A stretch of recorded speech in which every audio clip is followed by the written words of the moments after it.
You're listening to the Electronic Media Collective Podcast Network. Yeah, it's a mouthful. For more great shows like the one you're about to enjoy, visit electronicmediacollective.com. And now, our feature presentation. This is Randy. In the future, Randy will not make future predictions that can be proven wrong in his lifetime. This is Melanie, and in the future, there will be hippie love again. This is Jesse. In the future, fruit will be used for data storage, and the line of Apple products will be great again.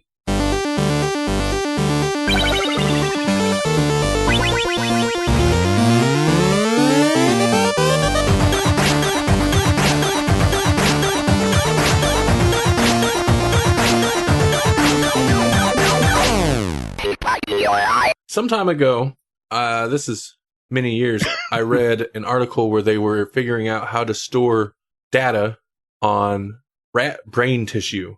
Yeah.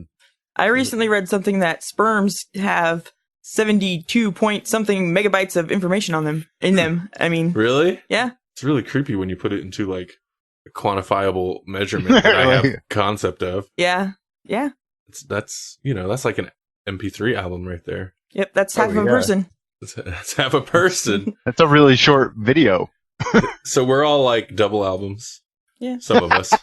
Well, I don't know how much is in the egg. They're bigger, so there might be like 4 times as much. I don't know. Oh, that's true. That's like a big old. The sperm's just the USB drive, The egg's the computer. Yeah. Yeah. It's like the hard drive. Yep. The That's right. motherboard. Just terrible. There you go. Motherboard. Perfect. All right. Welcome to the Grawlix podcast. We're trying to find our footing. This is episode 35, I believe. I hope you're keeping track, because I'm not. Well, I mean, when I'm on the computer, I know. Because I can look it up. Like, what was the last episode? All right, there we go. Yeah, You are right. It's 35, yeah. Today we're going to talk about witches of all kinds. Yeah, Of all because kinds? that's what you do in December. In December, you talk about witches. Yeah.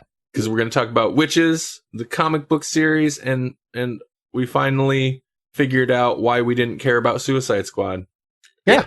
And there was a witch in that, so. Enchantress. Oh, that doesn't even count. She's totally a witch. She's totally like it's some kind of alien entity, too. They didn't really specify. They said something about alien, and they don't know what she was. She was a witch. Other dimensional. She was an ancient being. We don't need to get into this yet. Okay. She was a witch. Everyone called her a witch. She had I'll accept it. Fine. terrible dance moves. Yeah. She wasn't even dancing. Nope. What the heck was she doing at the end of that movie? What were those body She was movements? enchanting. What? We weren't going to get into this. What was that? This is going to go great. I don't know. Let's move on. No, yeah, we finally saw Suicide Squad. We're, I think, the last comic book related podcast on Earth to talk about it, but was that last episode or the episode before where we were pondering, like, why don't we care? Why don't we want to go see this? I don't know. I don't care. He still doesn't care. Because it's not. We'll get into that. No, me and Jesse were talking a bit about that. We didn't know. We're just like, it was 2 episodes. It was Rotten Tornadoes. Okay. Oh yeah. It doesn't. It was our good Snyder, bad Snyder, Suicide Apathy. Hey, we got good Snyder, bad Snyder going today. Yeah. Bad Snyder was a producer on Suicide Squads, but he's still there. Oh, that's right. Yeah. It was not as bad as I thought it was going to be, though. Yeah. Oh, that's good. I mean, it wasn't good, but it wasn't. We'll get into it more. I think That's there's bad. definitely worse. Yeah. But we'll get into it more shortly. It's December, so the holidays are coming up. We're in the middle of the holidays, actually, depending where you're at. With Thanksgiving just happened. I apologize because I just had a Thanksgiving and I'm turkeyed. Turkey brain. Turkey brained. I gobbled it up. That's a thing you do. Wow. On the Sunday after Thanksgiving. That's when we true. record. So Jesse will have. This will be his last appearance on the episode for about till the end, till we start hearing the snoring. That's cool. Get ready. Yeah,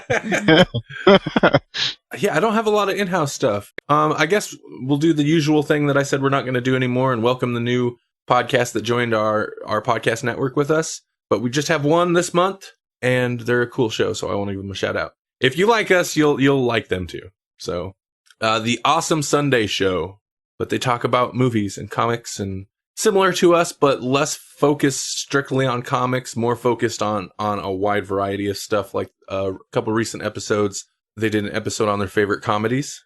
That was shortly after the elections. They're like, let's focus on something happy and fun. So they did an episode about their favorite comedy movies. Mm-hmm. They did an episode review of Luke Cage series, Netflix series. So they definitely work within the genre of topics that we talk about, but a more wider focus, less narrowed in on comics specifically, like we tend to be. Right. But they joined the Electronic Media Collective, so be sure to check them out. electronicmediacollective.com. Yeah. .com, if you listen to my updates. Makes me want to restart the Saturday morning dub cast. Yep. That's the grandpappy of this show. Yeah, this is really a spin-off of that, and it surpassed it in every way. Yep.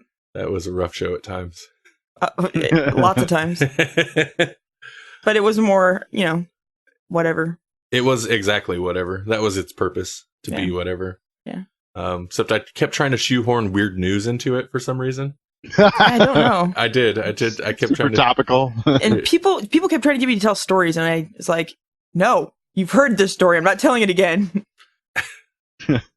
We did a 2-episode special where Melanie and her friend Allison got drunk, and that was the episodes. Yeah, I remember not remembering that. How did we get here?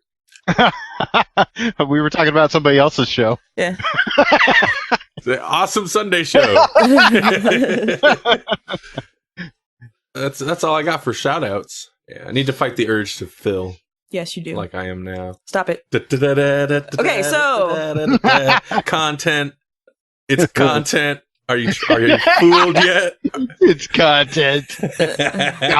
Gobble it up. Gobble it up. Turkey while brain. While you can. This is 75% more sing song than we're used to. Already. And I was like, it's a little more than that. Mm-hmm. A little more than 75%. All right, well, let's get into it. You guys want to talk about witches? Yes. Such a weird way to start. I know. Hey, you guys want to talk about witches? Let's talk. You know about witches? Which witch is your witch? Well, we could have some lead in and be like, Chit. Oh, yeah. The chit, yeah. Yeah. Chit. Just to clarify, chit. I thought it was supposed to be a noise, not a freaking specific word. Jeez. Well, the word, it's an onomatopoeia, though. The word makes the noise. But what makes that noise? What makes a chit noise? Witches? You don't know which. Which way to go? Yeah. Yep. So yeah, chit, fine. Chit, fine? Yes. Okay. Chitty, fine. Content. It's content. The more the merrier when it's content. You're not learning anything, but we're making sounds. It's content. This is our next promo, isn't it? Hey, on the Grawlix podcast, content. Don't be fooled. It is content. Wow. So, how did this happen? I don't know. Hey, do you know what is the next poll list pick? I have no clue, actually. I totally forgot. Okay, so holy crap, we are off our game. All right, so what we are leading into is our poll list pick. Every episode, we read a book picked by listeners and visitors to the website. You too can be one of those visitors and hopefully a listener. Go to grawlixpodcast.com, and if you're on the desktop, it'll be right on the home page in the sidebar, the right-hand sidebar. If you're on mobile, you got to go to is it titled poll list page? Yes. Go to the poll list page, and you can vote right there. And the winning vote each month is what we read next month. The winning comic for this episode was Wytches, so we read it, and we will talk about it. And Jesse's going to fill us in on what we're reading next for next episode. Next month, we will be reading Thor, the Goddess of Thunder. Oh, interesting. With Kingdom Come in close second. Thor, Goddess of Thunder. I'm really interested in that. I've heard nothing of it. I know what it is, and it's been on our pull list for a long time. Yeah. That one definitely piqued my interest because it's kind of off the beaten path. It's not your standard, like, you know, we get a lot of like the classic essential, like big superhero stories you should read, you know, Crisis on Infinite Earth, stuff like that. Civil War, Infinity Gauntlet, all that's on there. And then like well-received indie stuff like the Saga or Wytches. But that Thor I thought was interesting because it's like, you know, it's somewhat modern. Yeah. No, it's not interesting. Well, It's a girl. I know, that makes it worse. They made Thor a girl. Aren't you and your vagina satisfied with that? No. No. But, you know. No, we've had this discussion quite a bit. That'll make talking about Thor, Goddess of Thunder, all the more interesting. As you get upset when they placate the women audience by turning one of their male characters into a female. I do. I mean, they didn't really turn Thor himself into this woman. It's a different woman, but she took his mantle. Yeah, I know. Which is almost worse, probably. Yeah. She took his manhood. Well, it's like the Batgirl, Batwoman, I'm just kidding. Supergirl, Superwoman. Yeah, I Catwoman is all they need. They don't need anybody else. There is a Catman. Oh, well, that poor him. Really.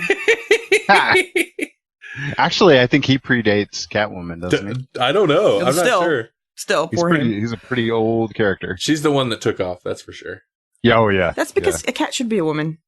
I was actually surprised when he was as awesome as he was in, was it the first Secret Six? Yeah, I haven't read it, but yeah, I know people enjoyed that quite a bit, and he was in there. That one was a kind of Gail Simone's breakout, I think. I mean, she had been around, but like I remember her getting a lot of buzz for that. Like nobody expected Catman to be good, and she nailed it. Is he still? What do they call him? They call Thor. He's got Odin's son. Odin's son. Is he still He Odin's son, or is he Thor again? No, he's still Odin's son. But they are going to give him his own book if they haven't already. I mean, I'm kind of out of the loop on that, but he's got his own title coming up called The Unworthy Thor. So Odin's son will kind of be doing his own thing alongside Thor. Okay. So he's still out there. He's just not Thor. At this point, they took his name away from him? Well, at this point, Thor is like the mantle, I guess. Oh. Yeah, he's not worthy to carry the hammer. Okay. So I don't know who the woman is either. This woman is Thor. She has the mantle. So it's a title and not a name now? Basically. Okay. I know who it is, and it's interesting. I don't know if it's revealed in that first volume, though. I don't. Oh, yeah, they played as a mystery for a while. I remember hearing all about it. Not like plot specifics, but... I thought it was a pretty clever dynamic. I don't know how well it's played out, because, again, haven't read it yet, but we will. Sounds interesting. We'll find out, and we'll let you know.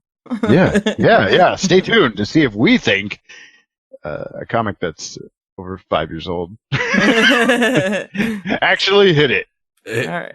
It must have. She's still Thor, so. Yeah.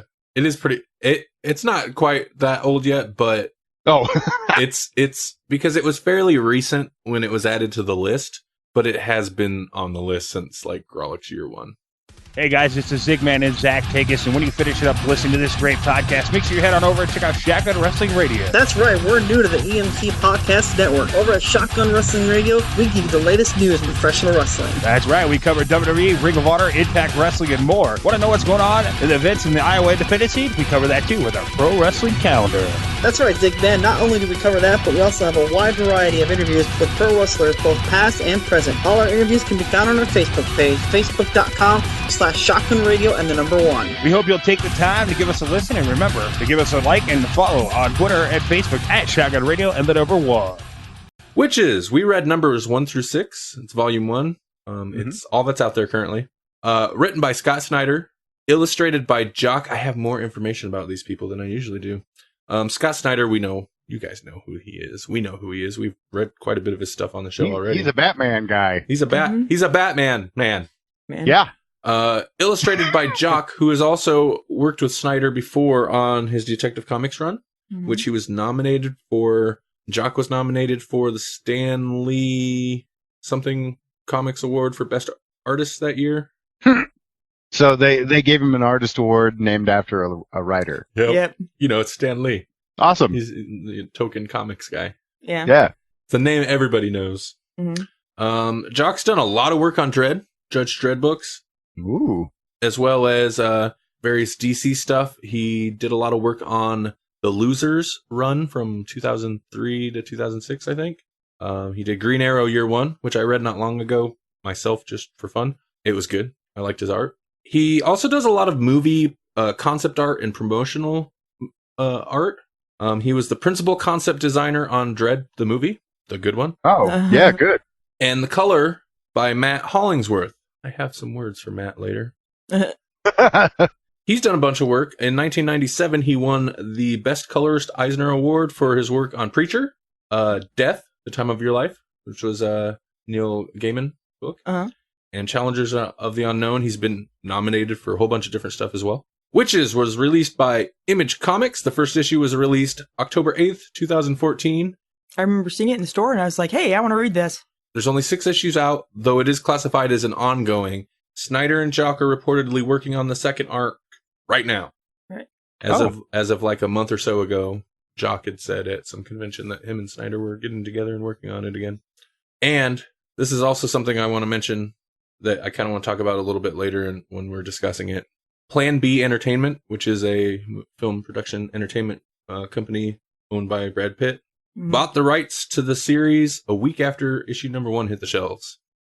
One thing I wanted to say while we were talking about it is I'm surprised we haven't seen this movie yet. Okay, so Melanie, you've read this before. I had read, I want to say I'd read about half of this before. And I went and started back over and reread the whole thing this time. Jesse, what did you know about this going into it? I knew that it might have witches in it. What if it didn't? That would be great. I was not disappointed. Witches, check. I'm thoroughly satisfied. I was a little disappointed in their spelling, but that they explain that if you read it, they do explain that. So okay. Yeah, it's by the way, it's Witches with a Y instead of an I. If you're trying to look this thing up. Weirdos. Weird. W-Y-E-R-D. Weird. Weird. Wait, did I spell that wrong anyway? Probably. Okay. You spelled it weird. Okay, so yeah, this is a horror comic by Scott Snyder, Jock, all that. It's awesome. I liked it. I liked it quite a bit. Yeah. Plot-wise, it's really... We're going to go into spoilers during all this, so if you haven't read it, check it out. Just know that I personally recommend it. I think it's a good read. Yeah. Me too. I liked it. I knew I would. Scott Snyder just needs to do horror stuff all the time. Yeah, he should. He's good at it. Yeah. He's going crazy. Like Court of Owls. Like Batman going crazy. The Joker is crazy. Witches, you have people going crazy. You don't know what's what. Yeah, that's like his bread and butter, and he's obviously drawn to it. Because a lot of his Batman run was very horror themed. I mean, he made the Joker the boogeyman. And he was an awesome boogeyman too. He was pretty cool. He was literally creeping out from under Gordon's bed. Yeah, that's fantastic. I loved it. Oh, he does some weird things. Anyway, Witches. Drinking game. Every time we say Witches. Hold on, let me go get my liquor. So, as I was saying earlier, I saw this on the shelf, the first issue, when we went to a comic store, and I was like, I want this. I want this series. I knew it then. By the cover. Yep. And then I picked it up and I flipped through it and I said, yep, I confirmed for myself. I do want this. And I stand by that still today. It was awesome. I liked it. A family, it's a daughter and her 2 parents. They move into like a new town or back to somebody's hometown. Yeah. I think the mother's hometown. And the daughter was being bullied. And the daughter believes that the bully was murdered by witches. Yes. Like right in front of her. Yes. Of course, other people don't believe that, but she obviously wasn't found guilty of murdering this really nasty girl that was bullying her. Mm. So and she blames herself. Like, she thinks it's her fault that the witches came. Like, she summoned them or something. Right. Yeah. Also, this is not for kids. This is pretty hard edged. Yeah, no. The bully scene specifically, like, that was uncomfortable. Mm-hmm. For sure. So they move to a new town to kind of get away from that. Of course, all the kids at the school already know about it before, whatever. Yeah. News travels. The dad is a writer. This feels like it could be a Stephen King thing.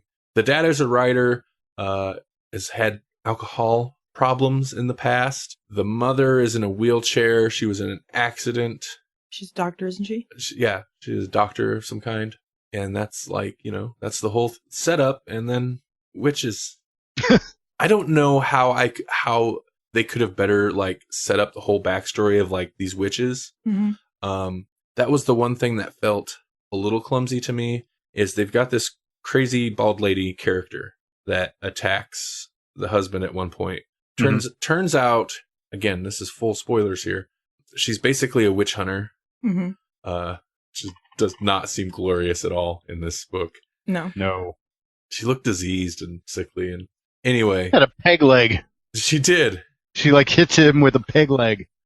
Yeah, but I mean, the witches are kind of hardcore in this, so you got to imagine if they, either they kill you or you get messed up. Yeah.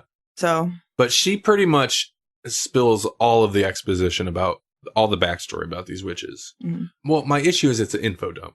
Mm-hmm. But it is a pretty cool scene in which she does this info dump. And leading up to it, like, you really don't find out that it doesn't really get to that till like 3, almost 4 issues into the run. Mm-hmm. Yeah. Once they spill all that information, it's like a quick sprint to the end of the story. Oh yeah.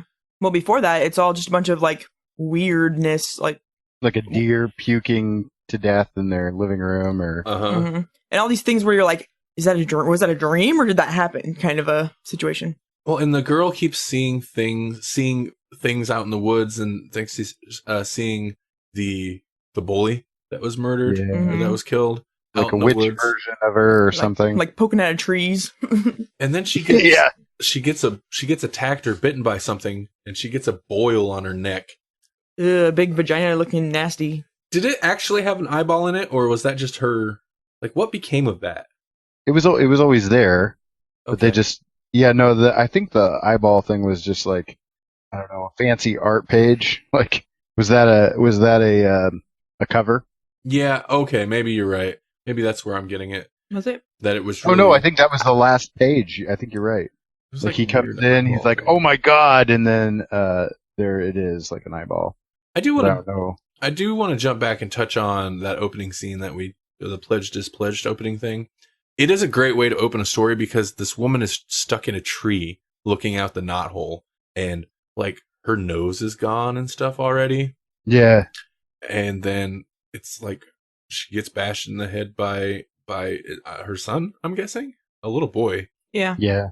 And that establishes pledged is pledged. But after she pleads with him to help her. Yeah. This is a pretty brutal and crazy opening to the story. Yeah, it is. And it establishes also just like the feel of it all. Mm-hmm. Like this like amped up, anxious terror kind of feeling. Kind of an anxiety too, like you can't trust anything. If it's like a little boy's willing to bash you in the head with a rock, then whatever's going on is pretty big time. In the single issues, I don't know if they included any of this in the trade. I read the individual issues. Each issue has like a pretty lengthy bit at the end written by Scott Snyder, just about various things. I didn't read those.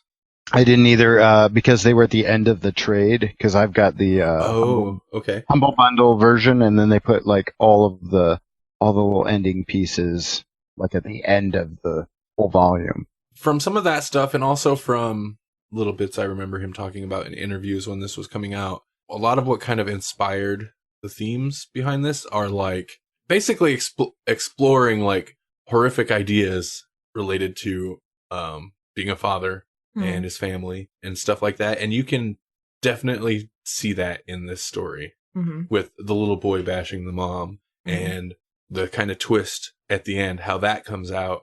and the way when we kind of learn a little bit more about the main character's drinking and some of the turbulence between him and his daughter, it seems like the kind of thing that like Snyder probably got in his head and tortured himself a bit writing this if he was coming at it from that perspective, because there's definitely some disturbing concepts that if you were applying it to, you know, your family or whatever, it would probably mess you up a bit. Her anxiety, the girls, the daughters, that was even before the bully. She had those problems because he had flashbacks of trying to help her deal with that, you know, throughout the book. Well, and that seemed like it was just the way something she always had. Yeah. Because he talked about, you know, he had similar type problems when he was young and stuff. And they don't really get specific as to what type of problems it is. It still goes with my thing that I think always that dads get along better with their daughters and moms get along better with the sons. This mom. It just fits perfectly into my reasoning. Yeah, I like the tone of the book overall. There's good moments. Jesse mentioned the deer. In the house, got in the house and then vomited blood, and it looked like it vomited its tongue out onto the floor. I don't know what it was. And then the bit about where when somebody's pledged, you know, the people around will work against you, and at some point somebody will like drug you basically and make you forget all about the person who was pledged. Yeah. The person in your family that was pledged to be murdered by witches. Yep. That sets up a good twist too, but they play with that a bit, where at one point he comes in and asks the wife about the daughter, and she's like, who? And I was like, oh, that's good. That's upsetting. You know? Yeah. Yeah, I think that's how they end the that issue. Like, he gets done talking to the witch hunter, comes home, and it's true. It's like, who's Sailor? Like, her room is gone and everything. Like, no clue that she ever existed. Yeah. That's a lot of work, man. Yeah. What do you guys think of the witches themselves? Because this is definitely a different take. I don't know if he pulled from other stuff, but it definitely feels like they made an effort to kind of like make their own rules, like make these their own type of creatures. They seem like magical mole creatures. Yeah. They live underground, and it kind of seems like they come up through trees and stuff. Trees are definitely... Yeah. Like, at first I didn't think I liked it because it just made them like a monster instead of what we normally think of as witches, but then later on you kind of hear their voice a little bit more, and it makes it obvious that they're not just like beasts. Like, there's an intelligence, even if it's like a hive mind or whatever going on here. Like, they don't really speak, but then they have a voice later on. And there's like really old ones that are more rooted into the ground. That whole tree motif was pretty crazy. Do they have like 6 eyes? Was it 3 sets of eyes, or was it like 3 eyes? They had eyes on the side of their heads. I think they were all different, weren't they? Or... It might be. But they had eyes all around their heads so they could see around corners and stuff. I guess. I don't know. Something like that. Which is weird because they live underground, so it'd be dark. Yeah. But whatever. They could really smell good. But I bet they didn't smell good. No, it's really not. No, they were kind of explained as like they were people, or at one point in the evolutionary chain, we were the same, and they split off and went this creepy monster underground way, and we went to become people. Yeah, I totally. It makes me think of Time Machine or the Morlocks. That's totally what was in my head when I was reading it. They're like, yeah, it makes sense to me. If that something like that were to happen, they'd be weird, beastly like, and would want to eat us. I don't know why, but that's what happens when you go underground. You become sort of cannibal like and beastly. That's how it goes. Rally round your family with a pocket full of shells. Yes. Not that kind of underground. What was the rat bullets? Oh yeah. The that bullets? was like the tools that the witch hunter gave him. Yeah, there were these tools. There was stink that was supposed to like mask you if you were in their lair.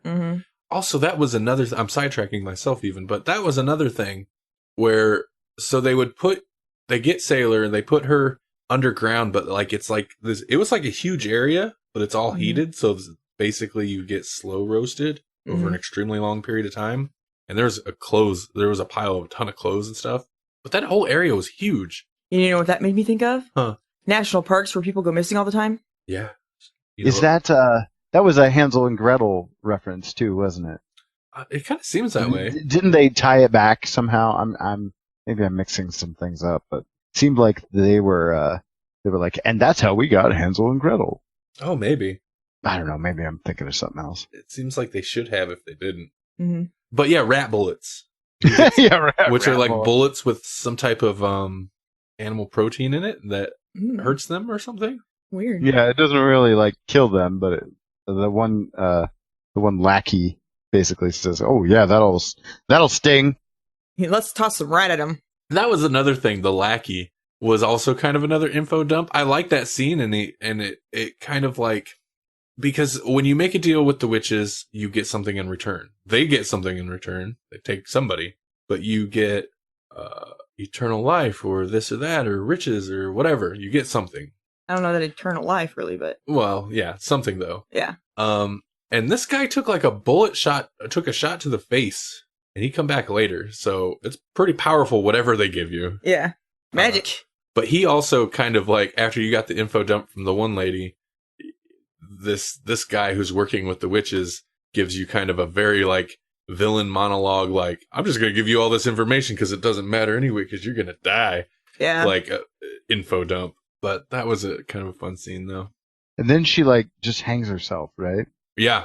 Well, she has the father put the noose up and then she uses it, which is weird. Yeah. Mm-hmm. You were like, what's happening here? Is she going to kill him now? That doesn't make any sense. Oh. Yeah, because at one point you're like, okay, well, she's definitely like going to make him hang himself. But then she's giving him all this information and you're like, no, that doesn't make sense. Well, if he was gonna, yeah, no, okay. Because she wasn't villain monologuing. She was like preparing him. She's like, my replacement has been found. Now I can rest. Yeah, kind of. She's like a really creepy Obi-Wan Kenobi. Are we gonna give him the twist? A promo. Should we? We don't have to. We'll see. We'll leave you the twist. Watch. I mean, unless we have something specific we want to say about the twist, I don't think we have to. No, I expected it. I'll say that. Did you? I knew it was going to be tied to, well, we're probably going to end up giving it away anyway, now that we're talking about it. I knew it was going to be tied to the person it was, but I was a little surprised at how it went down. It was cold, man. Mm-hmm. Yeah. Yeah, I think that's the part that was surprising to me, was how cold. Mm-hmm. Well, like there was no remorse from her at all about it. That's one of those things where you're like, okay, if he wrote it from the standpoint of like his family, what's a horrible thing? What's like family horror that I can imagine? Like that's one of those things where it's like, oh man. Did you ever see the movie Darkness Falls? Mm-hmm. I didn't think it was a good movie necessarily, but there was parts of it, like at the end when the dad or grandpa or whatever you want to call him was explaining himself, and he's like, we were all supposed to sacrifice one of our loved ones, but I couldn't because I don't love anyone.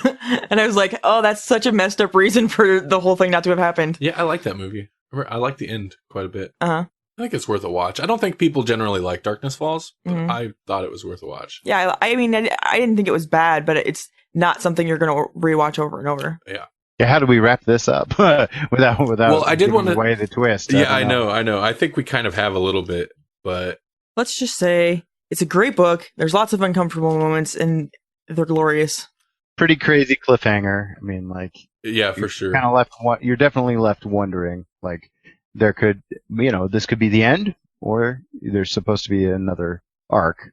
Yeah, it could go either way. I thought it was just like a miniseries, like a limited run. Well, it could be, couldn't it? That was one story, and then there's another story with a different set of people. So there was a promo image released not too long ago. They released for the second arc, and it was Sailor. Mm-hmm. So we're gonna follow her, and I think it was her out in the desert, and it was something like in the desert there's no trees or something. Oh. Oh, hey. But then there was also talk of like, because she was supposed to go find the irons or whatever that was. Oh, the family. That's the family of the witch hunters. Yeah. Mm-hmm. Did you guys have this? There's like a mini arc type thing at the end of the trade where it's like a brother sister duo. Yeah, it's a really quick little. I mean, it's maybe, I don't know, 10 pages, if that. That didn't show up in the individual issues. Okay, it ties in without being related at all, so we don't really need to discuss it. It's just it does kind of hint that the witches are beyond. I mean, they're obviously beyond just this little town. Oh, okay. Mm-hmm. Oh, I kind of assumed they were anyway. Wasn't when that bully died? Weren't they not in the town, or am I wrong? No, they were elsewhere. Yeah. Yeah, and then the witches got her there. I like Jock's artwork. I like the pencils and inks and stuff. Mm-hmm. Jock has an interesting style, and that is the name he goes by, just Jock. Makes me think of Tony Moore a little bit, where it's like some of the regular the character work, like the normal characters, are very like stylized and almost kind of comic booky. But then when he goes horrible, he goes pretty horrible. Yeah, and at times it's like not sketchy, but not sketchy and not muddy, but wild. Yeah.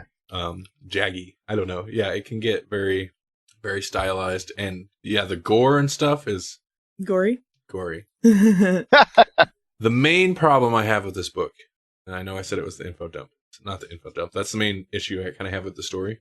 The main problem I have with this book is I like the colors. I didn't like all the extra post-processing stuff they did.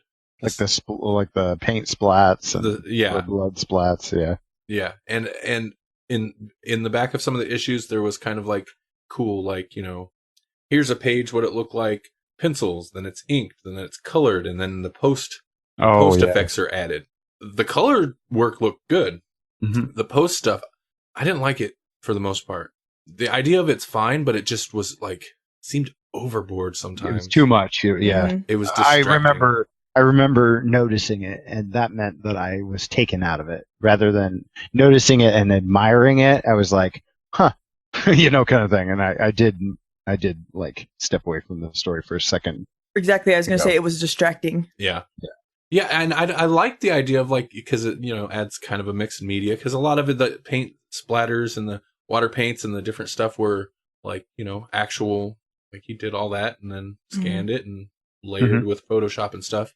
I think that can be used effectively, but yeah, man, it felt just super overboard in parts where it didn't need to be, to the point where at times, and I understand maybe like amping it up when it's supposed to be kind of a scary sequence or something, but at times it almost felt like it was obscuring the art, and I'm like, yeah, because it was heavy in the action, and action is hard to convey anyway. Mm-hmm. Yeah, and I understand what like the theory of what he's doing there. I just didn't think it didn't work for me. And maybe I'm wrong, but it almost seemed like it was accidental. Sometimes he's like, "Oh, I messed it up. Well, I'll just smear that, and no one will notice." And that's definitely not the case. Like looking at the process in which, because it's detailed, the process and how like they went about it.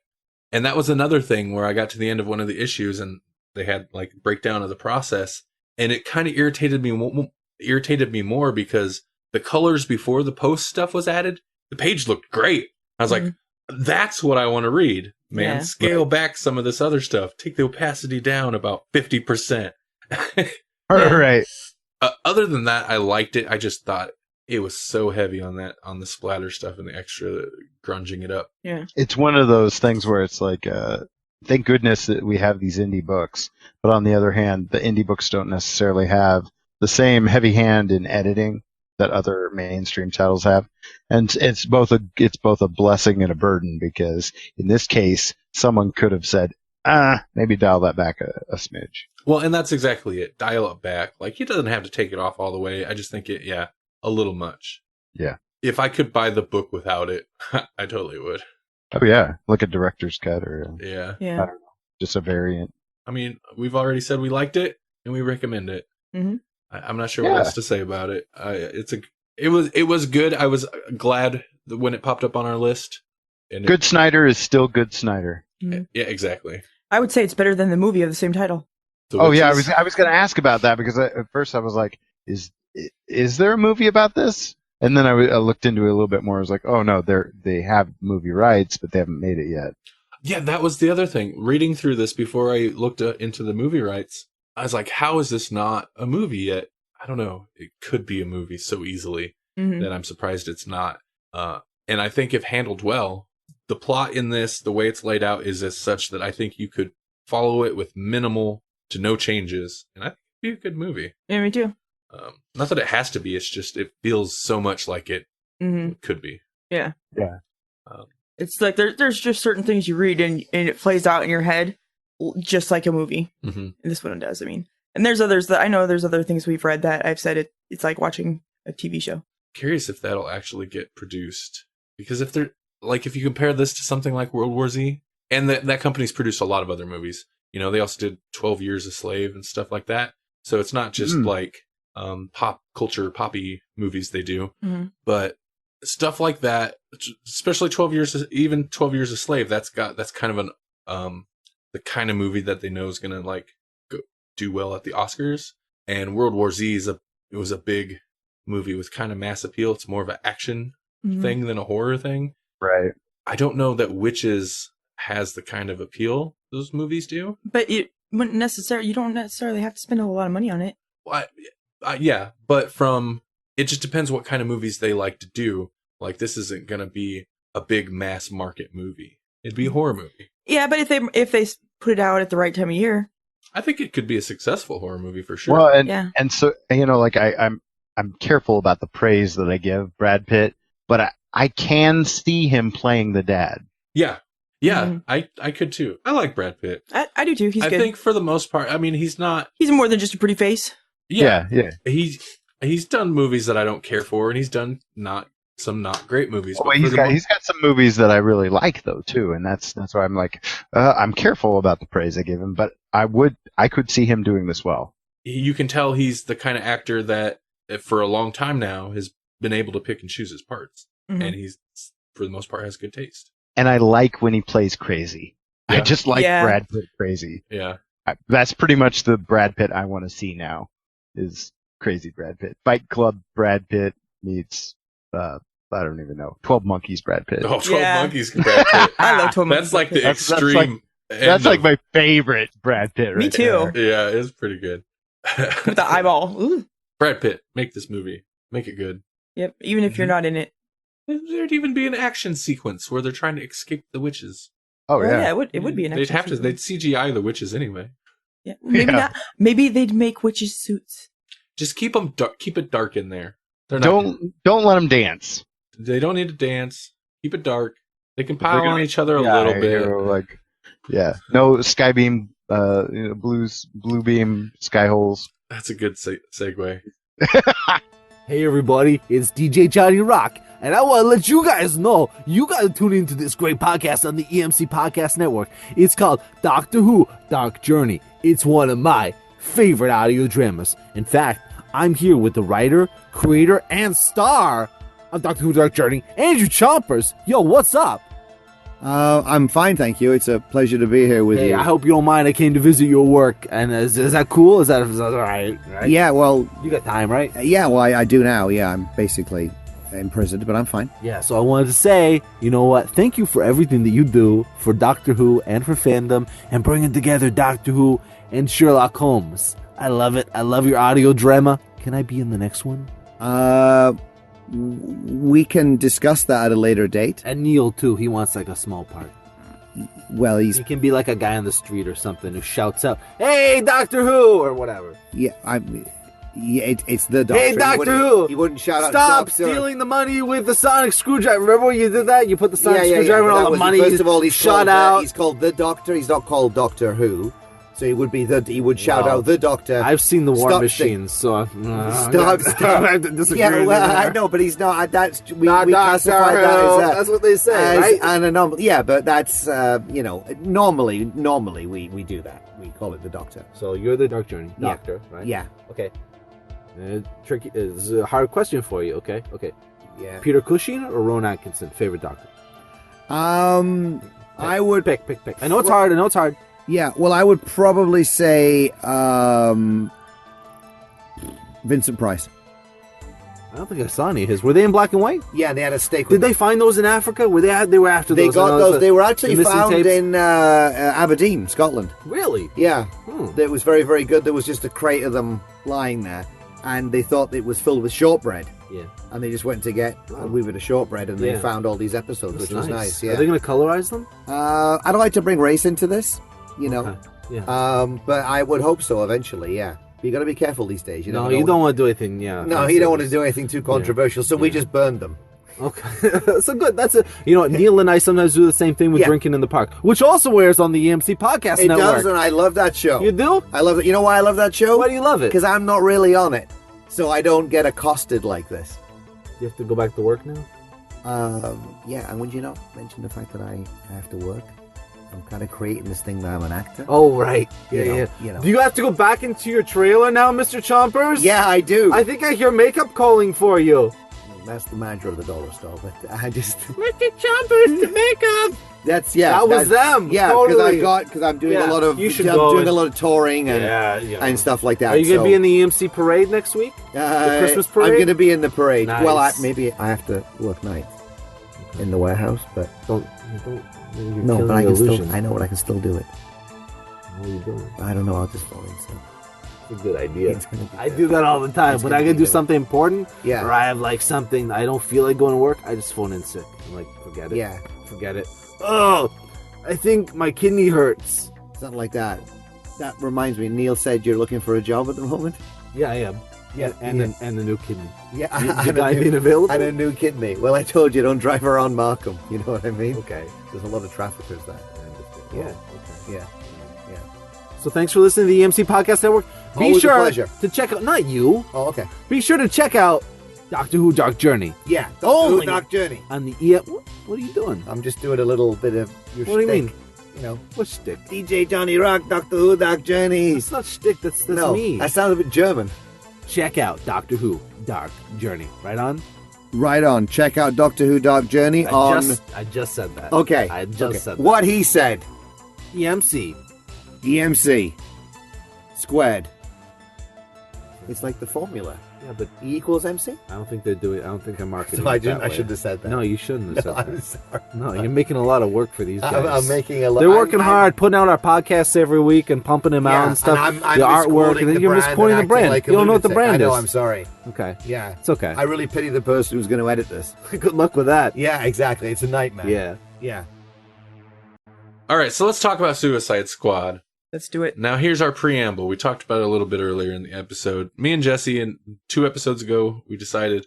why don't we care? Why don't we care about this movie? Because none of us, of the 3 of us, none of us had seen this movie until like the week of, or the weekend of this podcast recording. Yep. Yeah. So it's been out for months, and we hadn't seen it. I didn't know when it was coming out or any of that. I didn't really care at all. At all. And you have to, at this point, it's not out for rent yet either. No. So the best review I've heard of this movie is when Jesse sent me a message and said, well, that was a thing I bought. Oh, yeah. So we decided, we were like, what are we going to talk about on the podcast? Well, the extended cut is out. That's what we saw. Yeah. Yes. We watched the extended cut, which was recently released. It's not available for rent until the 13th of December. But you can buy it now. I don't understand I don't understand movies release digital distribution. They don't know what they're doing. It's a mess. Well, maybe they're smart because they're like, people are going to want to watch it. Yeah. So we'll only make it available to buy. We'll get their money before they know better. So we watched this thing. We watched it finally. Do I give him my 5-second review? Yeah. Okay, so this movie is basically butt shot music montage the movie with 75% more paycheck Lido. That's right. That's the review. That's the best review. That's my review. I mean, overall. Butt shot music montage the movie. With paycheck 75% more paycheck Leto. However you say that name. Leto. It's probably the way you said it. Jared Leto, Leto. Leto. I think whichever. it's Leto. I've heard it both actually. Nobody knows. He probably says it both ways to mess with people. Just to mess with people, yeah. None of us were obviously excited going into this because we've talked about it. We were like, we're not excited, and we didn't know why exactly. Because it wasn't going to be good. Well, I'm a DC fan, and I like me some comic book movies. Mm-hmm. Yeah, but DC comic book movies are turbulent. It's a turbulent ride. If you know. It's a tough time right now. It's a tough time for DC comic book fans. Like 2016 is hard. Oh, yeah, that's for sure. Oh yeah. But I expected it to be crap, and it wasn't as crappy as I thought it was going to be. Mm-hmm. So they did, make it a little higher than my expectations had led me to believe it would be.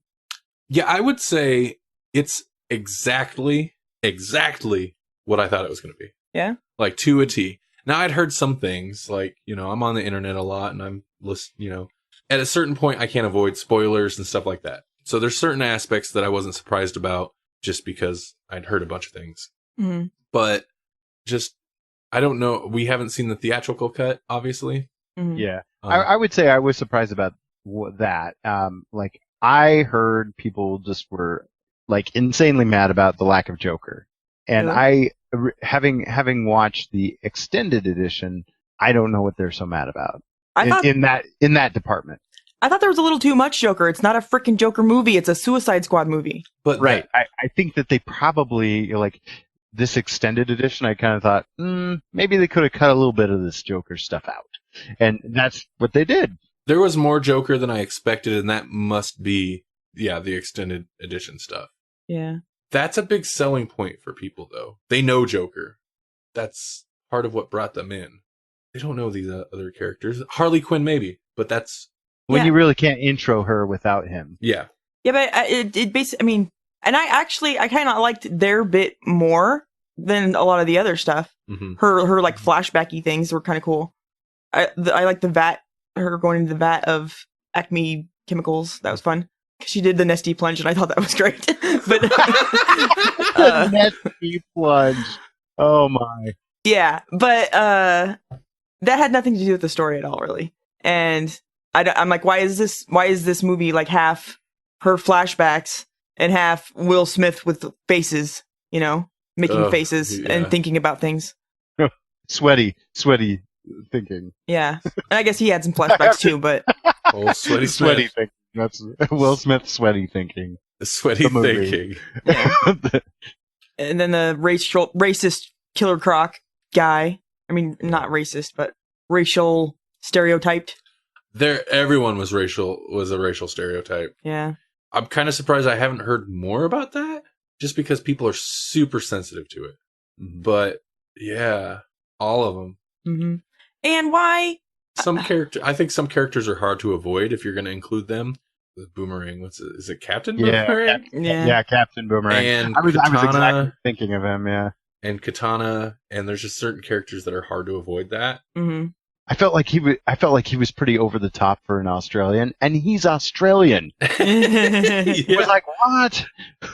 He's like, oh, I'm Australian. I gotta learn to act Australian. I was like, I think they're really overdoing this. I mean, like, this is the worst Australian accent. And then I went into the bonus features and looked him up on IMDb. He's Australian.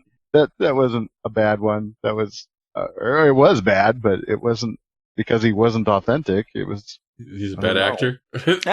Something. Or they were just like, more, shrimp on the Barbie. Listen, he's super, super duper Australian. Yeah. He's 75% more paycheck Australian. Well, maybe it's probably just like if somebody here had a Southern accent and they're like, no, more Southern. We want Colonel Sanders. Come on.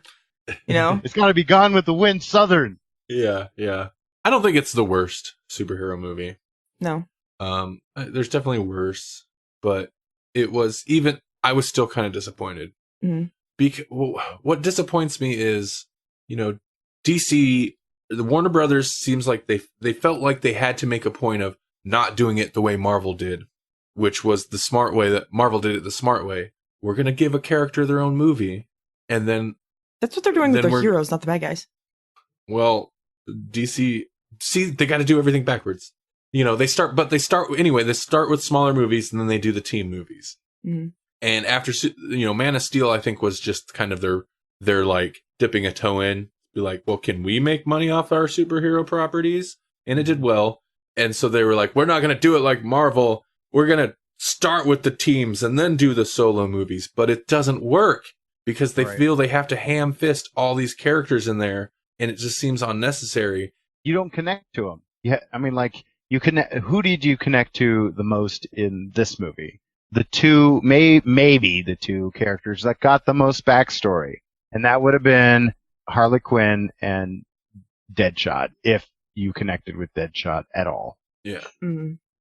Deadshot feels like if they hadn't cast Will Smith, he'd have just been another character like the others. I agree. He'd have been a throwaway character, and Harley Quinn would have been the main character. They needed a moral compass that wasn't Flag, because Flag was never going to be a good moral compass. So what are you going to do? You're going to come up with a bad guy that has heart, and oh gee, surprise, surprise, we can't get a realistic villain out of Will Smith. That's not the kind of thing he wants to do. Like, you can just my issue is with Will Smith. I did not care for him in this movie. Not that he's a bad actor. He's Will Smith. If he was going to be a DC character, he should have been the cyborg guy. What's his name? Cyborg? Oh yeah, that guy. Yeah, he would have been alright as that, or he would have been okay as like Jon Stewart. Like he could have played a pretty good Jon Stewart Green Lantern. Yeah, but they've got to. Jon Stewart? Am I getting that wrong? I don't know. I don't follow Green Lantern now really. I'm seeing the Daily Show in my brain. No, I think you're right though. I've never made that connection before, but well, the problem is like you can tell the stuff which becomes the main substance of the movie. You can tell the stuff that come on board with Will Smith. Mm-hmm. You know, like you could tell he's got like, I'll do this if this, this, and this, and that's the whole daughter story. Mm-hmm. Like that whole emotional. Yeah. I think there might have been some of that, perhaps, but it wasn't as played up as it was. Because I've heard of that. I've heard that in other things with Deadshot in it. Really? Yeah, the daughter thing. Okay, well maybe that. I guess it's just. But it was just like a mention, not like a, you know. It just feels like the same thing you've seen him do. It's always he's got to have. It might not be his fault. It actually might not be his fault. It might be just the writing, and maybe they wrote it because it's Will Smith. Yeah. It's his fault. Because well, I mean, like looking at, I did watch some of the bonus features, which was interesting because I had to watch the bonus features on my phone. Really? You couldn't even Chromecast them from the app. You had to watch the bonus features from your phone. But it sounded like he was pretty genuinely trying to figure out how to be a bad guy. Like he was genuinely like, what's the motivation of a killer, of an assassin? Money. And it sounded pretty good. Like his process sounded on point. So why did this look like every other Will Smith role? I don't understand. I knew exactly how he was going to play it and what his character's emotional arc or plot would be as soon as I heard they cast Will Smith as in the movie. Mm-hmm. And I was 100% right because that's what you're going to get. And I don't know. But he was almost a bigger jerk in Hancock than he was in this. That's exactly true. It. Hancock is like almost, I mean, of course, you know, they have a character arc there, but Hancock is like the one-off where it's like Will Smith actually willing to play a character that's not Will Smith, rather despicable. Like he's always he seems like the kind of guy where he's like, no, I've got to be likable, or you know, I can't be portrayed a certain way, or I can't play a certain kind of character because it'll hurt my image, and that annoys me if it hurts the movie you're trying to do. Yeah, then don't. Right. Then don't. Yeah, then stay away from the movie. Yeah. And I understand in this case, it's probably like the studio wanted a name, and they're like, hey, this guy, and you know, whatever. It's casting, especially in movies like these, is more about what are going to bring people in versus, you know, what's going to elevate the art of Suicide Squad. Right. The art. And this movie annoyed the crap out of me because the first 3/4 easily, it is that music video montage stuff where it's just loading up. They're trying to build this universe and it's not earned. Like it's just like, here's a person, this thing happens, this thing happens, this thing happens. Here's a person, this thing happens, this thing happens. And the movie is like just stuffed so full. There's scenes that just would fly by. And we show up and this one guy that we've never seen before ever shows up. Who's going to die first? I wonder. That was bad. Yeah, God, that was so stupid. Yeah. That was real bad. Oh, spoilers. Oh yeah, spoilers. As if you didn't know as soon as you seen him on screen. Yeah. Who's this one guy that we just now introduced, even though we spent all this time introducing every other character of the movie. Yeah. I wonder how long he's going to last. Yeah, Captain Boomerang got more backstory than this guy. Yeah. Poor man Steven Seagal. But that's who he is, totally. Poor man Steven Seagal. Yeah. Which is sad. You got to be pretty poor. I was going to say, at this point, Steven Seagal is a poor man. I'm a sheriff. No, really. Doesn't he owe like millions of dollars for damages that he caused or something like that? Oh, man. They like killed a dog and all this horrible stuff. Yeah, there was this whole thing. He drove a tank into somebody's house. What? That happened. Ran over a dog. See, in a tank. This is why police, like local police forces, do not need celebrities on their payroll. They don't need celebrities, and they don't need big equipment like that. No, they don't. No, we don't need militarized police, but that shouldn't be a political topic, but it is, so we'll avoid it. Okay, let's avoid it. No politics. But you're right. We don't need tanks. Police don't need tanks, okay? No, what we need instead are suicide squads. What we need are suicide squads. We need superpowered humans and not superpowered crazy people. Yeah, that was... So we haven't really even touched the plot because it's such a tenuous thing. Well, there's a plot? Well, right. No, there is. It's just... Well, it's basically like a follow-up to Batman v Superman, right? Because Superman's dead in this. Yeah, Superman's dead. Spoilers. But, I mean, if they hadn't have gone that way, I could still see the movie happening exactly the way it does. Oh, yeah. Yeah, they didn't... They kind of tried to tie it in. And I don't know why they thought they needed to, but... I think it was just to be like, Superman can't fix this, so we need somebody else to.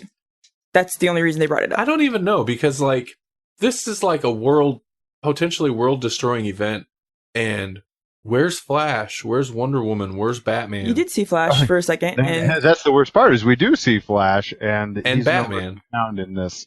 And Batman doesn't show up to... Like, yeah, they're chasing Captain Boomerang or Deadshot around, but when, like, the sky beam is opening a trash hole in the sky... Yeah. Blue beam sky hole. They're nowhere. And so, like, yeah, when they're there for cameos, but I kind of appreciated that they just didn't even address it. They weren't like, where's the other people? Batman's stuck doing this and right, this, yeah. You know, I kind of appreciate that they just ignored it, but on the other hand... They didn't pull a Marvel, like, hey, let's just call the Avengers. Yeah. Yeah. Or like, where's Hulk? He's somewhere, and Thor's somewhere. You know. Yeah. I appreciated that somebody, I don't remember what character it was, said, hey, we're going to the flying ring of trash, right? Or whatever. Yeah. I'm like, exactly. Finally, somebody realizes this is ridiculous. Flying rings of trash up in the sky. God. And forever now, Superman ruined it, by the way. I always be like, oh, look, they have their own wub machine. Yeah. Yeah, I thought that too. It was like, oh, there's the dubstep machine. Good. Plot-wise, like, it was, I don't know, it's just introducing characters. With music montages, yeah. It didn't feel like a movie. Not until maybe the third act, the last act, when they actually get on the ground and the threat's established. I guess that is the third act. The threat's established, now they have to go deal with it. Then it starts to feel like a movie because there are sequences happening. There's scenes. There's linear stuff going on. Mm-hmm. It has pacing. Not always good pacing, but it has pacing. At one point, they go to the bar and like hang out. Like it slows down so you can catch a breath and then it goes again. And the first 3/4 of the movie, it doesn't have any of that. The pacing, there's no pacing. It's just go, go, go, go, go, go, go. Here's a montage. Here's this plot point. At one point, like... it alternates between a slow crawl and like movie trailer super fast. Mm-hmm. Yeah, and that's the problem with like you can't why do you hire a trailer company to cut your movie? They're going to cut a trailer. It doesn't feel like a movie. Mm-hmm. And that's, it's a totally different kind of editing style.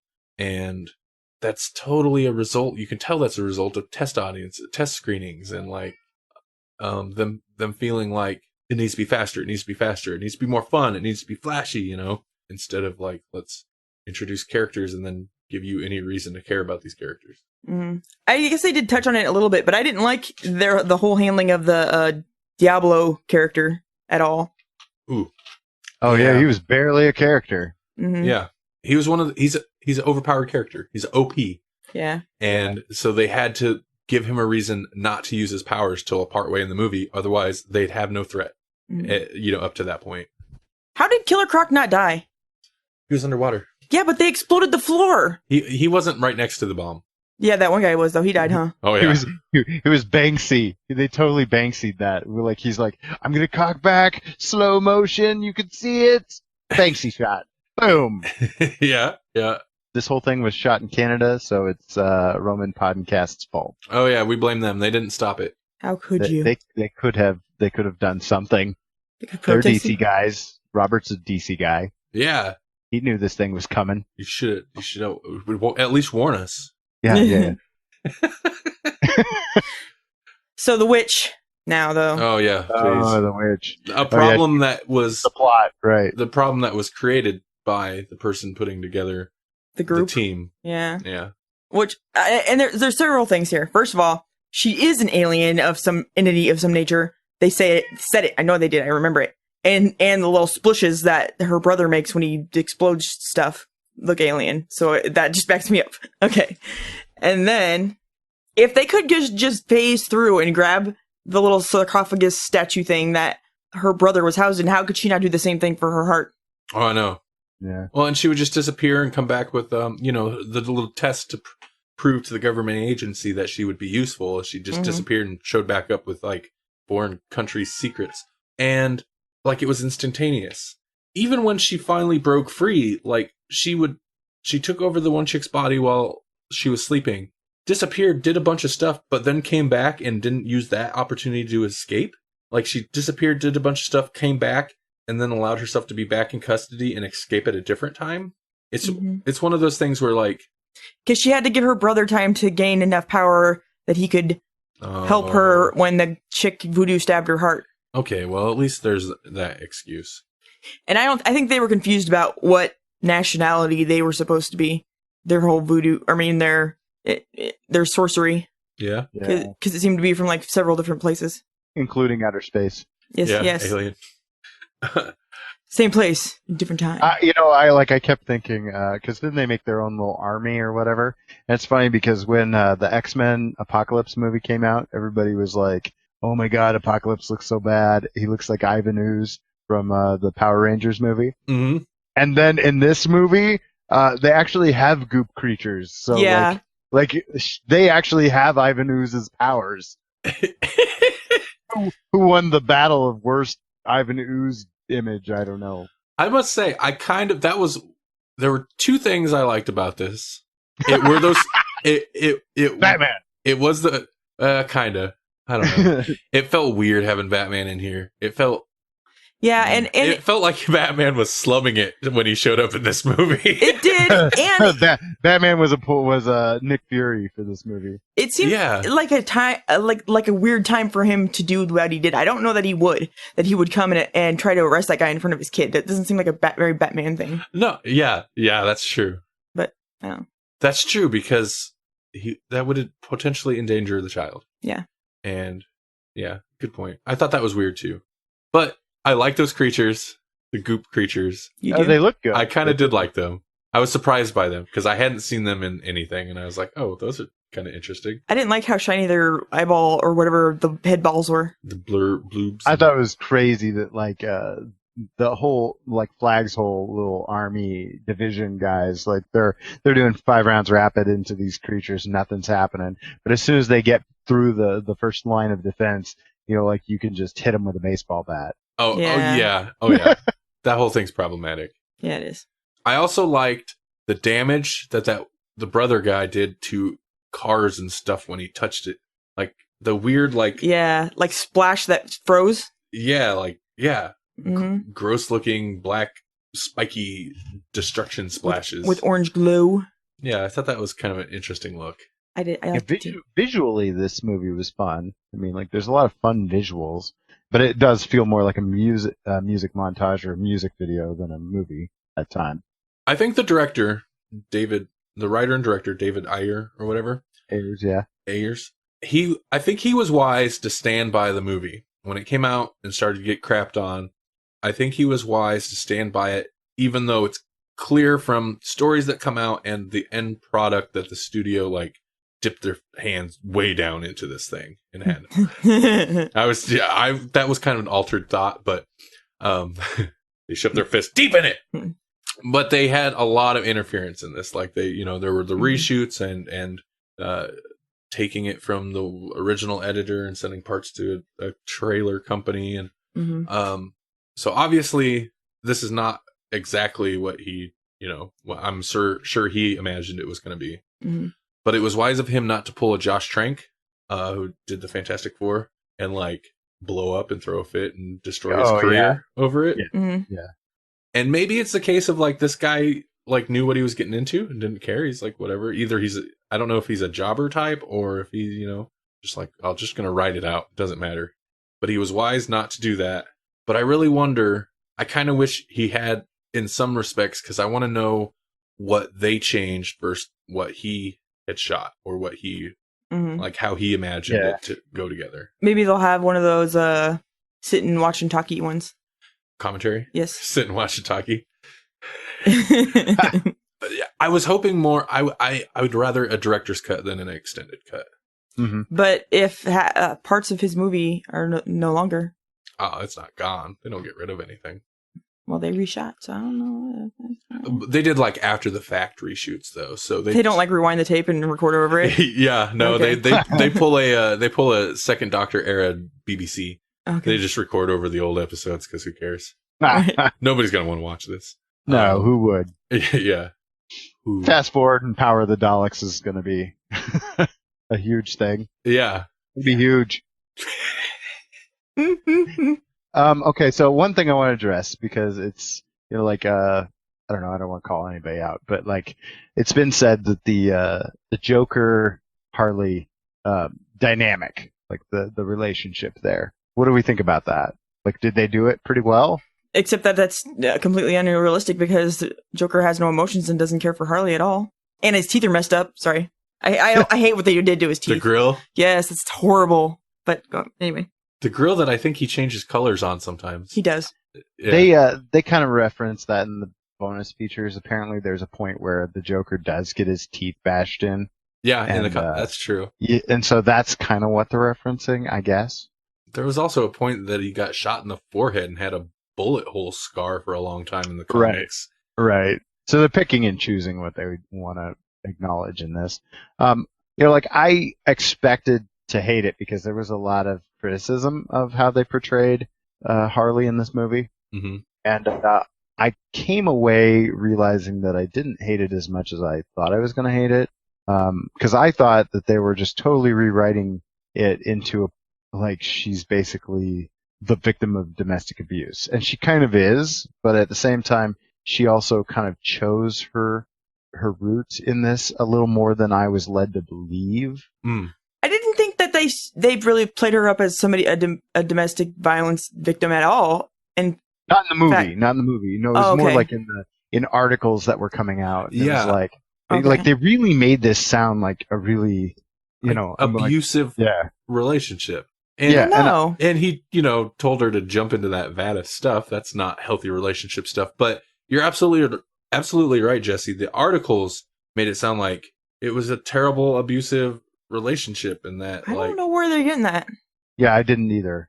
At least not based on this extended cut. Yeah. No. I don't know if they removed stuff, maybe. But and like in the comics, it seems like he is more abusive to her there than he is in anything here. Yeah. When they first started kicking, and I understand, they only have so much time. So they, and at a certain point, it would become the Joker and Harley movie instead of Suicide Squad, which, if that's what they wanted, maybe they should have just done that. Probably would have done better. Yeah.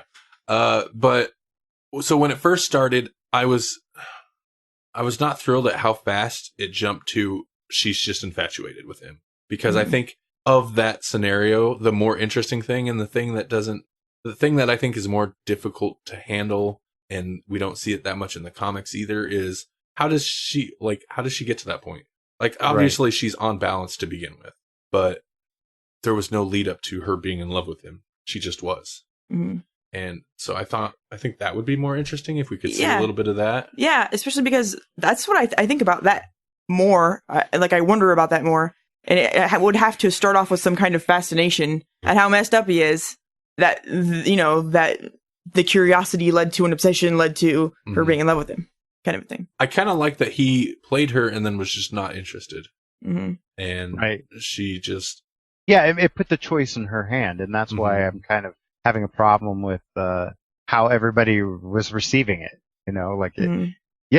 He was ready to just walk away. He was using her, and she was the one that was making the choice. She was the one actually in love. She was the one doing awesome things like riding a motorcycle on its side and jumping in front of his car, shooting semi-truck drivers, and that was a cool scene.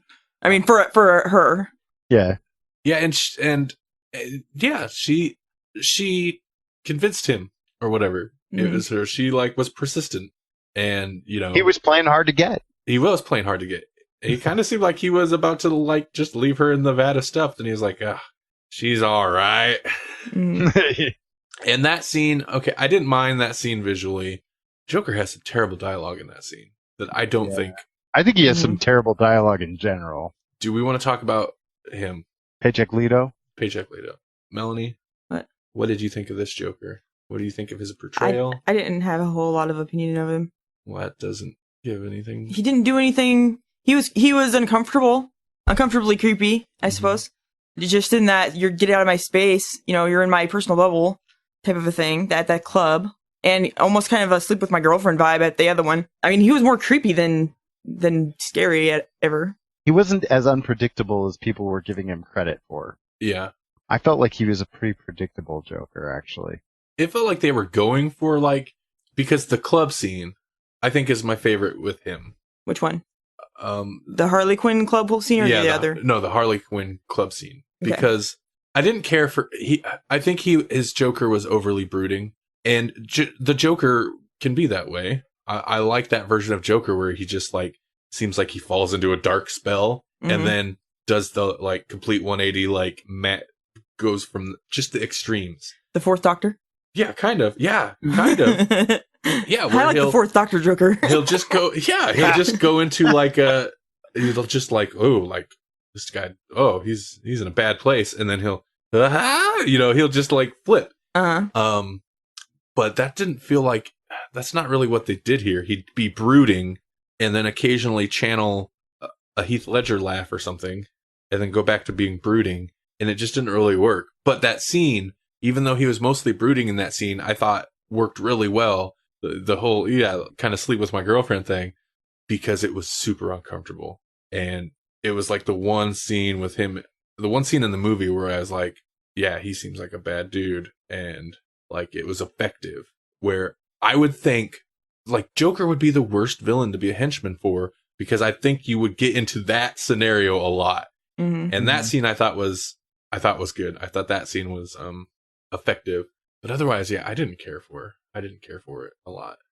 It was too inconsistent, and not in a the wild extremes Joker. It just was super inconsistent. It was unbalanced. Occasionally he would channel various other Joker performances, and then there wasn't a lot. He was kind of a hodgepodge like this movie was. Yeah, exactly. And then it felt like a hodgepodge slapped together, and there wasn't enough of his original performance, an original performance to inform what his Joker actually was, other than the brooding. Well, that was my whole thing. Was he needs you can't really, when it's such a different Joker than any of the other Jokers, or at least it's supposed to be.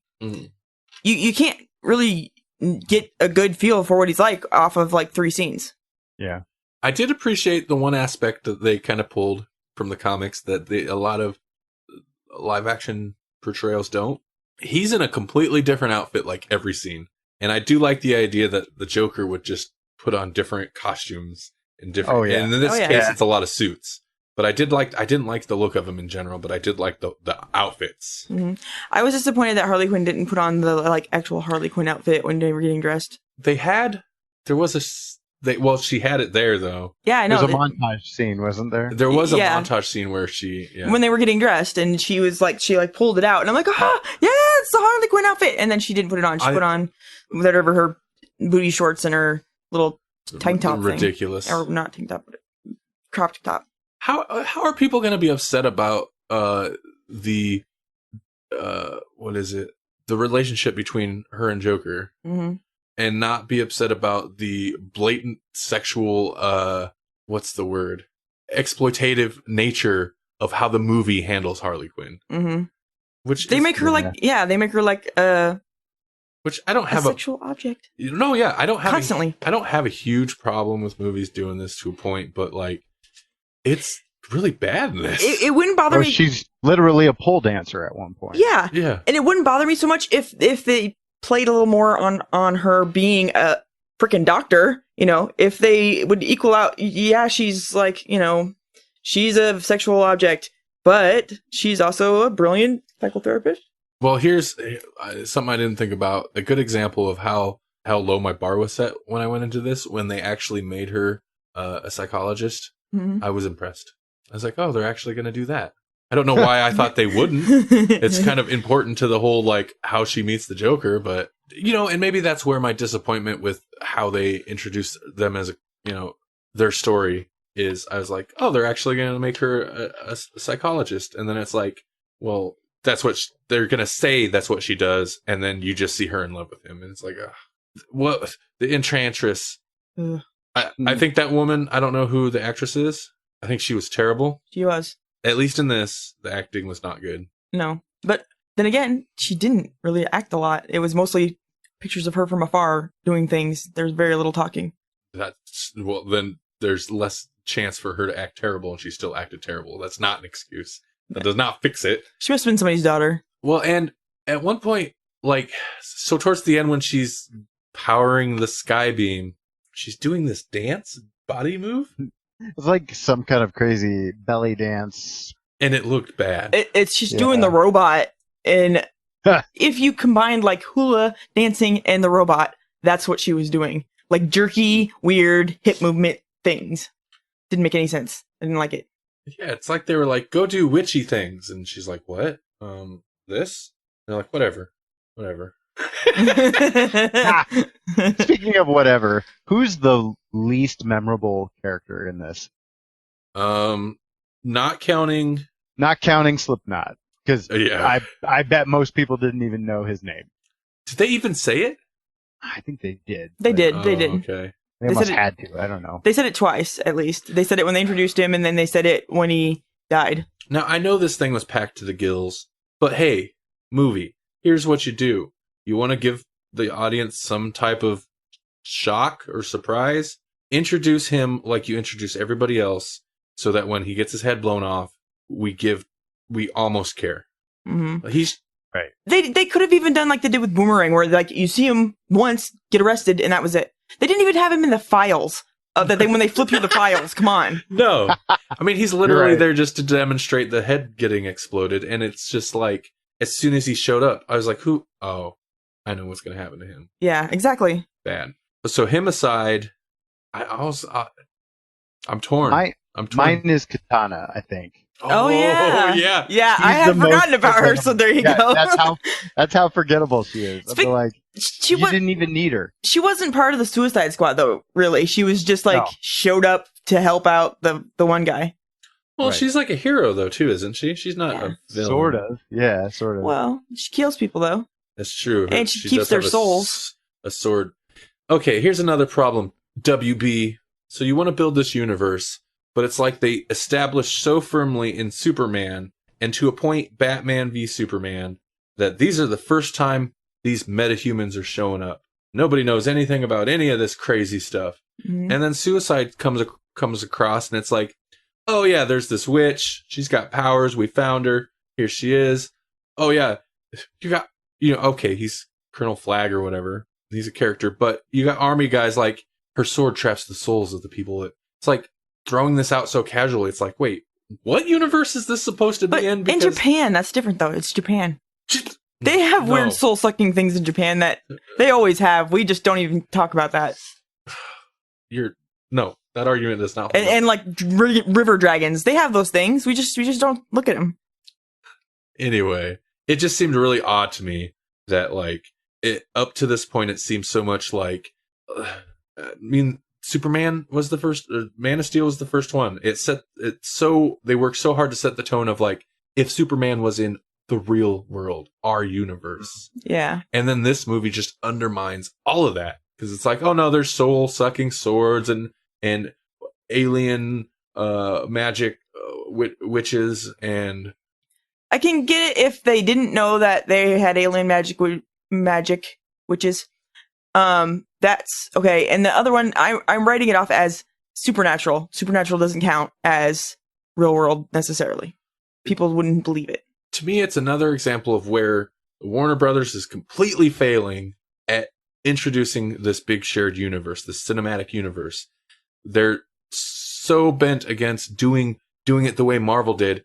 Marvel waited till now before they really started hitting home the magic aspect of the Marvel Cinematic Universe. They waited a long time to get to Doctor Strange, probably worried that it might not work, so they wanted to establish the universe as it was before they really started to hit the magic stuff. And everything DC, all the DC movie stuff, let's just ham it all in there, just fist it in there. And Punch it. Let me restate that. Just punch it in there. Hammily. They're ham fisting. I agree. I also want to say real quick, since you brought it up real quick, Doctor Strange is a good character to go magical with because he seems like a scientific guy. So, but his like whole thing is like magic. Yeah, like he's just central to it. Right, but he wouldn't just go and be like magic. He'd be like, this is the way that magic works, and I studied it, and I whatever. Mm-hmm. He seems like a good person you would believe in magic with that guy more so than. Well, if he can believe it, then we can believe it. Right. Kind of thing. Yeah. So here's what we do. Really late Suicide Squad reshoots. Recast Enchantress.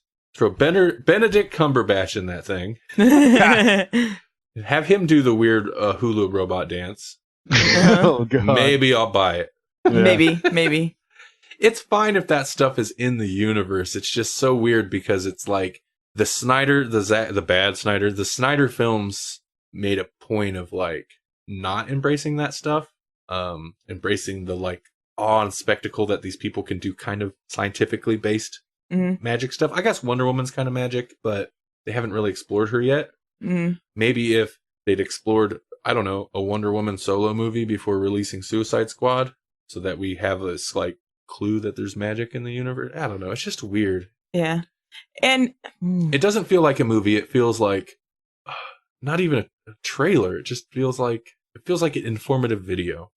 It's like, here's what our universe, here's things in our universe. Yeah. And they just shove things that don't fit the love story between the Enchantress chick and the one guy. Oh, Flag, yeah. I put them together because I was going to ask because it's almost the same approach that they took to Harley Quinn and Joker. Yeah. It's like, no, we fell in love. Yeah, it's like, oh, if I put a man and a woman in the same room together, they're going to fall in love. Because that's just how it works. I don't understand it. And they don't attempt to make it convincing. It's like the whole thing with Will Smith's daughter. It's just there to be a character motivator, but they don't make any attempt to get you into like this character's motivations, to get you on board. It's just there because it needs to be, or else why would a character do anything? Right. But it's not there to interest the audience. It's just there to fulfill like the script writing 101 checkmark. Why is this character doing this? He's got a daughter. He loves this other character. Check. Okay, move on. Yeah, they need like some dried up crusties to hold the thing together. And that's what those are. Weird. Well, I was thinking of glue, but it's like when it's really thin, it gets dry. So it's not even good glue. Yeah. Okay, so we've thoroughly talked about what we didn't like. Yeah. What did we? What are some? Let's go out on some high notes. What did we like? Amanda Waller. Yeah. Yep, I was going to say that too. Yeah. Amanda Waller was the best act, the best written, the best portrayal. Probably. Exactly. Portrayal for sure. She's much more like how Amanda Waller's typically been portrayed in the comics. Yeah, and she's not quite as heavy, but she's closer than any other one we've seen before. Yeah, than the CW one. And the Amanda Waller in the comics for a while, I think recently they've kind of switched back to the old look. It was looking kind of like the one on CW. I like how brutal she was. Oh, yeah. She's just cold. Like, there's no compassion off of her. And that worked. I almost wish they'd have, like, made a bigger deal of the fact that she just blew away all of her workers in that room because they didn't have clearance. Mm-hmm. It was pretty casual, but that also kind of works because that's how she looked at it. Like they didn't have clearance for almost. Actually, I kind of like that line. They didn't have clearance for any of this. It's kind of like of course. What else am I gonna do? Yeah, blow these people away. Like they're lucky I didn't kill them earlier. I think she worked pretty well. Mm-hmm. I liked Margot Robbie's performance of Harley Quinn sometimes. Yeah, I was gonna say that too. Like she would be probably the second place winner because I hated the sometimes there, not all the times there accent that they tried to throw on her. I hated that it was a butt shot montage. Mm-hmm. Like, man, they just didn't pass up any opportunity to point out she's wearing short shorts. Yeah. Mm-hmm. Like it's like it wasn't obvious. We didn't need you. I mean, wow. I mean, it made the butt shot in Texas Chainsaw Massacre seem subtle. Where the camera's following her butt up to the house. Yeah, literally following a butt. And this was like, oh, let's throw a little wiggle in there just to make sure. Mm-hmm. And it's really unrealistic too because it's really, I would imagine, hard to fight crime with something like that on. Those shorts looked awful. Yeah, and the shoes too. Shoes too. And she fell out of a freaking helicopter. You know that had to hurt, and it must hurt even more. She had the super wedgie and probably sprained her ankle. They definitely amped her up. She's not a normal person. She does pretty it's action movie stuff. They do that, but yeah, she doesn't really have a reason to be holding her own against a bunch of these things other than they just made her super tough, which is fine. But I would imagine she made herself that way to please the Joker or to fit with him and his peoples. I like that scene where she basically calls Diablo out. Mm-hmm. Like that was one of those scenes where I was like, oh snap, she is brutal. The writing wasn't great, but I kind of liked that scene with Diablo. I liked kind of what they were kind of doing with her character. And even the scene where she starts because she's bored, she starts picking on people basically. I think the idea of that sound, she was a psychologist. Mm-hmm. I just don't think it worked that well because of just the way it's written or something. But I like that character trait. It seems, me too. I kind of liked the visual. It was very pop art, very... I mean, it had a definite sense of style. There was a lot of potential across the board for this movie. Mm-hmm. And there were just, points where they took it too far, or they didn't go far enough, or they didn't try hard enough. I don't know. There are definitely points where it hit cheap. I liked it. I don't know. Okay, for example, the shot where the Joker is... I didn't really like the scene. I didn't think it worked. But the shot where the Joker's laying and he's got the knives and the guns and all that. He didn't like it. Laptops. He didn't like it at first, though. I'm getting to that. So I didn't... And I'd seen it in the trailer, but as it worked in the scene, it felt awkward. The scene didn't feel right when it cut to the top and he's laying back. And the camera's going back. I didn't like it until Melanie pointed out. She's like, why are there baby clothes there? And she's right. At one point, in the circle of just knives and stuff, there's baby outfits laid out. And I was like, there's all sorts of weird stuff in there. Yeah. I was like, wait, no, I kind of like it now because that's Joker. That's weird. Why? Mm-hmm. The Joker would have baby outfits laid out there because he thought it was funny. I don't know. Mm-hmm. So yeah, there's elements of it. That's a good example of not working. And then wait, it kind of works. Mm-hmm. There's not a whole lot else I think that I liked about this. I gave my couple few, the Nesty Plunge, It didn't drag on. Yeah. We watched the extended cut. It's 2 hours. I didn't feel that maybe a little towards the end while they're fighting the thing, but I didn't feel the whole let's get on with it. Right. Mm-hmm. Yeah, it wasn't Batman v Superman pacing.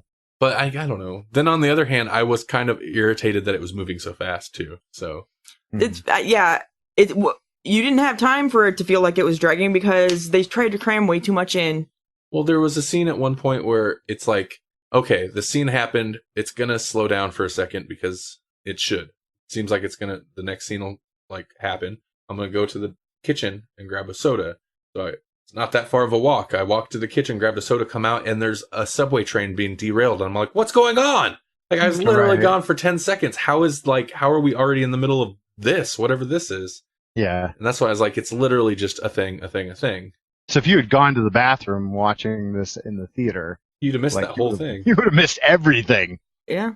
once it got past that, the pacing of the third part of the last act was okay. All right, that's it. I got nothing. Yeah, no.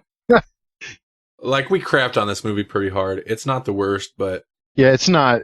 Well, like it's not as bad as like Batman v or not Batman v, but Batman and Robin. I wouldn't put it in that territory. Yeah. I wouldn't put it in the as bad as Fantastic Four territory. It's not that bad. Did I ever watch it? I don't think I ever watched the new Fantastic Four. Yeah, okay. I have no comment on that one then, but it has similar problems, but yeah, it's not that bad. And then it doesn't have like plastic nipples. Bat nipples? Yeah. No. I did have a thought while watching this. It's when I've seen that Skybeam, I was like, it's DC is the Warner Brothers is going to be the company that makes the superhero movie bubble pop. They're going to ruin it. Mm-hmm. They're going to be the ones that, because Marvel, like, they all risk oversaturation, I think. Right. Because at a point, and people who aren't into superhero movies have been at that point for a while, people are going to like, it's at this point, it's just another genre. And if you flood the market with the same genre over and over, people are going to get tired of it and want to watch something else. Mm-hmm. And their bubble is going to burst. But Warner Brothers with the DC movies, they're going to be the ones, because you hear rumors about it. They're the ones that have the attitude of, it doesn't matter if it's good. We don't care if this movie's a flaming pile of crap. It's going to bring in the money. Mm-hmm. And you hear rumors of this. It's kind of evident in some of the stuff they've put out so far, although a lot of people online would disagree somehow. But at least with Marvel movies, like, something like Ant-Man, you can kind of tell there was some interference, like, given that we know Edgar Wright was on it. But at least the end product still seemed fun. It still seemed like it was a product that somebody enjoyed doing or was somewhat excited about at some point. Mm-hmm. Like a lot of the Marvel movies, and that's probably why I don't like the second Avengers movie that much. Like, you could tell there was that interference. It kind of felt like there was some good Joss Whedon stuff in it, but some of it just felt unnecessary, like they're trying to cram in a bunch of stuff without thought of how it affects the end product. And that feels like Batman v Superman and Suicide Squad very much. Now, on this downer note, yeah, we're ending on things we like. Oh, maybe I'll cut all that because we basically said that anyway. This isn't emo to Supremo episode, remember? No, that was the primo emo episode. The primo emo. This is the regular episode. This is super emo. It's Supremo. It's the Supremo squad. Squad. Depending on which way you want to go with it. I'm going to test this episode over and over, and then I'll edit it depending what people say. I'm sure the end result is going to be full of life and spirit. Mm. Yeah. And you're going to like wake me up at 4:00 in the morning once or twice and be like, hey, I need you to say these lines again real quick. Say them like this. Okay, good. Oh, man. It's probably going to be expensive when it comes out, but Adobe has this technology where it's audio technology, and it's not totally unlike stuff that I'm sure is out there already, but the demonstration they did, of course it's going to be good. If it was crap, they would not release that demonstration, but was pretty fantastic to where, you input a bunch of audio, and it works best if you have at least 20 minutes of a person talking, which any podcaster does. Mm. And you put the audio into the program. It does the whole like transcribe thing, but then you can go in there and just delete the word and it'll cut it, or change the word to something completely different. Oh, wow. You change the sentence, and it sounds, if you're looking for it, at times it sounded a little awkward, but for the most part, it sounded really good. Yeah. Like you could write a new sentence. That's and awesome. It sounded pretty decent. I'm super excited for that technology. Right. Because there's so many times where I'll be like, all I need is like half of a sentence to bridge this phrase. Exactly. To fix this little thing. Yeah. Yeah. Yeah. And there's been a couple times where I'd be like, try to like cut together two words just to make it one word not sound awkward or something, where it's, being able to bridge with a sentence or half a sentence from one topic to the other. Yeah. And now Wytches would be fantastic. Mm-hmm. So. And then if we had or I forgot to promote the letters, the letter pull list or the letters page again. Just type this up. Instant promo. That's what I was going to say. Maybe we could just be like, oh, there, Melanie's not here today. Let's just type her whole part out. Robot AI Melanie. I bet if you pushed it, it would get pretty awkward sounding at times. Yeah. But what they displayed sounded pretty cool.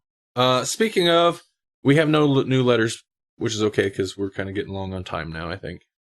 But we have no letters for the letters page. It's very sad. Makes me want to cry. Don't make Melanie cry. No.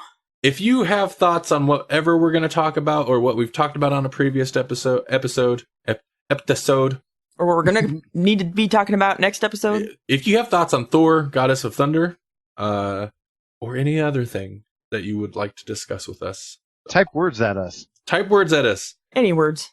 Letters at grawlixpodcast.com. Send us an email there. We'll read it on the show. We'll discuss it a little bit. It's LETTERS, letters at grawlixpodcast.com. If you'd rather send us a vocal clip, as in a voice clip, not like singing. Well, content. Yeah. We'll accept singing too. You could send us an MP3, keep it under 2 minutes, and don't make me Grawlix it, please.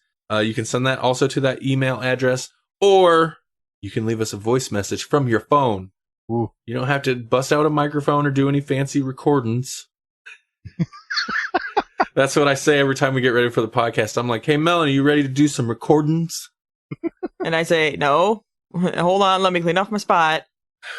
That's it. That's pretty much true. Okay. I didn't expect it. Okay. Now they know. So you can dial this number. You'll get a voice message. You can leave us a voice message. 559-426-6427 or 559-4-COMICS. Oh. Spell it out. Here's a perfect example of when I was recording. Okay, so last episode I ran that little promo. I come up with time travel promo for the letters page. It was funny. I liked it. I recorded the line where I said the phone number 3 times because I kept getting it wrong. I kept switching numbers around. And then when I listened back to it, I was like, none of these are right. None of them? They were all wrong. I recorded it 3 times and I never said it right. The last time when I thought it was right, I'd still switch numbers around. So I did literally go in there and cut a 4 and a 2 out of some of my wrong takes, and I put them in order in the recording. Well, that works. I need that Adobe software.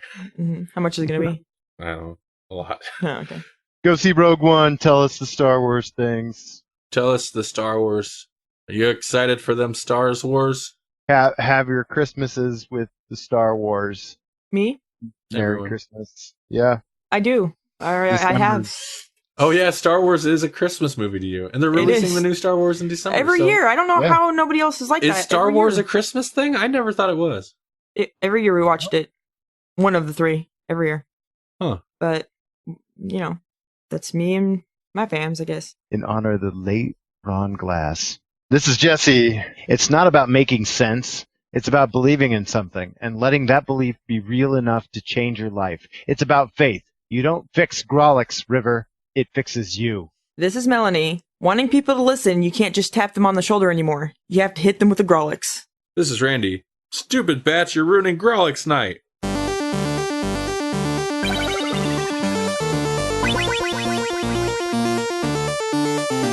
Thank you for listening to the Grawlix Podcast. The Grawlix Podcast is a production of the Electronic Media Collective and Vorpal Arrow Studios. For more Grawlix Podcasts, check out grawlixpodcast.com. Also find us on iTunes, Stitcher, Google Play Music, YouTube, electronicmediacollective.com, facebook.com/grawlixpodcast, twitter.com/grawlixpodcast, all the .com/all the Grawlix Podcasts.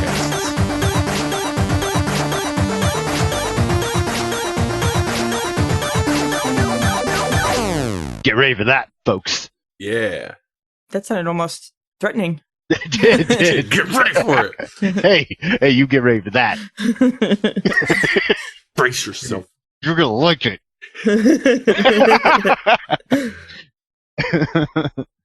I sounded vaguely Louis-esque. That was Louis' mock threatening voice right there. It's going to be great. Yeah, you're right. You're totally right.